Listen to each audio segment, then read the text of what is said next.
This channel does not promote any violent, harmful, or illegal activities. All content provided by this channel is meant for an educational purpose only. আমি মনে করি আমার বিরোধিতা করা মানে মমতা বন্দ্যোপাধ্যায়ের বিরোধিতা করা।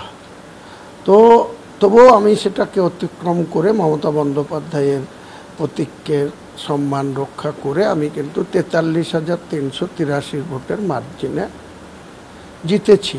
এখন কাদের নিয়ে সমস্যা? সমস্যা আমার পাশের সিট জেলার বর্তমান যে সভাপতি আছে, আগে যারা সভাপতি ছিল তারাও আমার সঙ্গে নন কোঅপারেশন করেছে, কোনো রাজনৈতিক আলোচনা করে না, কোনো গুরুত্ব আমি সেখানে পাই না, আমার বিধানসভার ক্ষেত্রেও পাই না। সার্বিক আমি যেখানে বসবাস করি দীর্ঘদিন ধরে 62 বছর ধরে যেখানে জন্মেছি, আবার রেজিনগর, সেই রেজিনগর বিধানসভা আগে ছিল না, 2009 সালের ডিলিমিনেশনে জন্ম হয়, প্রথম বিধায়ক আমি হই। অথচ কি অদ্ভুত বিষয়, আমার কি ভাগ্যলিপি যে আমি মুর্শিদাবাদ জেলায় আমাদের থেকে যারা অনেক জুনিয়র রাজনীতিতে, কি খলিলুর রহমান আর কি আপনার অপূর্ব সরকার, তারা কেউ কাঁদি কেন্দ্রিক রাজনীতি করত, কাঁদির বাইরে তাদের কোনো অস্তিত্ব ছিল না। অথচ আমরা দীর্ঘদিন ধরে জেলার রাজনীতিতে কখনো অতীশবাবু, কাঁদির রাজাবাবু অতীশ সিনহা, কখনো অধীর রঞ্জন চৌধুরী 99 এমপি হওয়ার পর 2001 সাল থেকে 2012 সাল পর্যন্ত আমরা বিভিন্ন সময়ে, সেই সময় আমাদের জেলার 2004 সালে প্রণববাবু এমপি হয়েছিলেন, তিনি ভারতবর্ষের একজন ফিগার। তিনার মতো লোক জেলায় গেলে আমরা খবর পেতাম, জেলার নেতারাও খবর দিতেন, অধীরবাবুরাও খবর দিতেন, আবার প্রণববাবুর ডাইরেক্ট লোকরা আমাদেরকে মেসেজ দিতেন। কিন্তু এই দলে এসে মমতা বন্দ্যোপাধ্যায় ব্যস্ত জানি, অভিষেক বন্দ্যোপাধ্যায় বিরাট দায়িত্ব পালন করে জানি, তা নিয়ে আমি তাদের অভিযোগ নেই। কিন্তু এই ফিয়াদ হাকিম, এই যে অপূর্ব সরকার খলিলুর রহমানদের নেতৃত্বে রেখেছে, তারা ওদের জমিদারি মনে করে। তারা আমার মতো একটা লোককেও, ফিয়াদ হাকিম গেলেও আমি জানতে পারি না, বা জেলায় কোথায় কি উন্নয়ন হচ্ছে। গত মে মাসের 5 তারিখে দিদি গিয়েছিলেন, দিদি মুর্শিদাবাদ জেলার কিছু সমস্যা নিয়ে, কিছু উন্নয়নের স্কিম নিয়ে 5ই মে 2025 গেছিলেন। 5 তারিখে, হ্যাঁ, সেখানে ডাক পেয়েছিলাম। তারপরে কি অবহেলা যে বহরমপুরে তিনি হেলিপ্যাডে নামছেন, তো বহরমপুরে আমরা তার আগের দিনে খবর পেয়েছি, গিয়ে বসে আছি, খলিলুর রহমান নেই বহরমপুরে প্রেজেন্ট, তার নাম 1 নম্বরে হেলিপ্যাডে যাওয়ার জন্য। আর আমাদের মতো এতদিনকার রাজনীতির বয়স আমার 43 বছর, অথচ আমরা সেখানে হেলিপ্যাডে নেত্রীকে রিসিভ করতে যাব, সেখানে আমাদের নাম নেই। কেন এমন অবহেলা কেন হচ্ছে? আপনি একটু মানে সবসময় মানে ঠোঁটকাটা সবসময় বলে ফেলেন বলে সবার বিরাগ ভাজন হয়েছে। ওটাই বলতে পারেন যে ঠোঁটকাটা বলে ফেলি। দ্বিতীয় কথা হচ্ছে, আমি এত তো ওদের মতো আধিকারিকদের ওয়েল মারি না।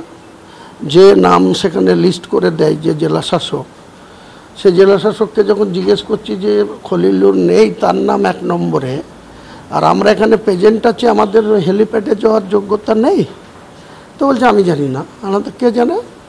তখন বলছে সিএমএস সিকিউরিটি অফিসাররা জানে। আলাম সিকিউরিটি অফিসারদের নামটা দিয়েছে কে? খলিলুর রহমান এখানে প্রেজেন্ট নেই, তার নামটা 1 নম্বরে, তারপরে আকরুজ্জামান মন্ত্রী, তার নাম 2 নম্বরে, 3 নম্বরে আবু তাহের খান এমপি মুর্শিদাবাদ, 4 নম্বরে অপূর্ব সরকার, 5 নম্বরে সভাধিপতি রুবিয়া সুলতানা। তাহলে 5 জন তারা যাবে হেলিপ্যাড। আর আমরা কি ওখানে ওই হোমগার্ডদের সাথে সিভিক ভলেন্টিয়ার আর এএসআই সাব ইন্সপেক্টররা যেটা ওখানে আইন শৃঙ্খলার জন্য ডিউটি করতে গেছে, তাদের কাছে দাঁড়িয়ে থাকা আমাদের রাজনীতির? এটা একটা কথা বোঝা গেল যে নেত্রী বা সেনাপতি অভিষেক বন্দ্যোপাধ্যায়কে নিয়ে আপনার ক্ষোভ নেই, কিন্তু জেলা স্তরে স্থানীয় নেতাদের ওপরে আপনার যথেষ্ট পরিমাণে ক্ষোভ জন্মেছে, এবং সেটা অনেক দিনের। আপনি 15ই অগস্টের সময়সীমার কথা কেন বলছেন? আমি এই কারণেই বলছি, গত 5ই মে যখন দিদি গিয়েছিলেন, সেদিনকে দিদি নিজে বলে এসেছিলেন সেখানে চিফ সেক্রেটারি ছিলেন, সেখানে ডিএম ছিলেন, পুলিশের ডিজিপি ছিলেন, জেলার এমপি এমএলএরা সবাই ছিলেন। দিদি বলে এসেছিলেন যে মুর্শিদাবাদ জেলাটা পর্যালোচনা করে চালানোর জন্য 10 জনের একটা কমিটি করে দেওয়া হবে, এবং অপূর্ব সরকারকে আমার সামনে বলেছিলেন, জেলা শাসকের সামনে বলেছিলেন যে তোমরা 10 জনের একটা কমিটি করে নেবে, এই জেলাটা চালাবে। তাহলে মমতা বন্দ্যোপাধ্যায় 5ই মে বলে আসলেন, 6 তারিখে তিনি আবার শামশেরগঞ্জে গেলেন, সুতিতে গিয়ে মিটিং করে চলে আসলেন। তাহলে আজ জুলাই মাসের ক তারিখ? 23 তারিখ। অদ্যাবধি মমতা বন্দ্যোপাধ্যায়ের বলে আসা কথাটাও জেলার নেতারা কোনো গুরুত্ব দিয়ে ভাবে না বা চিন্তা ভাবনার মধ্যে রাখে না। তারা শুধু পোস্টালের ভূমিকায় আমাদের কাছে মেসেজ পাঠিয়ে দেয়, হোয়াটসঅ্যাপ গ্রুপে দিয়ে দেয়, আমাদেরকে তাদের কথার নির্দেশ মতো চলতে হবে। এটা আমি আর পারছি না, ক্লান্ত হয়ে গেছি।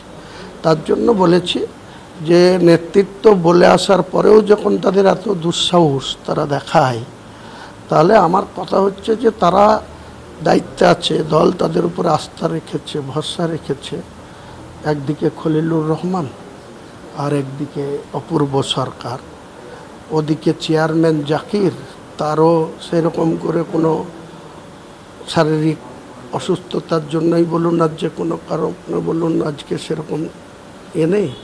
আমাদের এদিকে রবিউল আলম চৌধুরী ছিল, তাকে সরিয়ে অপূর্ব সরকারকে আবার পুনরায় সভাপতি ডিক্লেয়ার করেছে, আর তার জায়গায় রবিউলের জায়গায় ওখানে নিয়ামত হাজিকে করেছে। সেখানেও দেখুন এই জেলার নেতাদের প্রশ্রয়ে নিয়ামত হাজির বিরুদ্ধেও কাটি করছে, অর্থাৎ পিছন থেকে কলকাঠি নাড়ছে। আর আমার বিধানসভায় তো আমার ভাগ্যলিপি এটা হয়েছে যে 2021 সালে নির্বাচিত হওয়ার পর 2023 সালের পঞ্চায়েত নির্বাচন থেকে শুরু হয়েছে। সর্বোচ্চ নেতৃত্বকে বলেও আজ পর্যন্ত কোনো সুরাহা হয়নি। তাহলে আমি ক্লান্ত হয়ে গেছি। তা আমি দেখি আমার হারানোর কিছু নেই।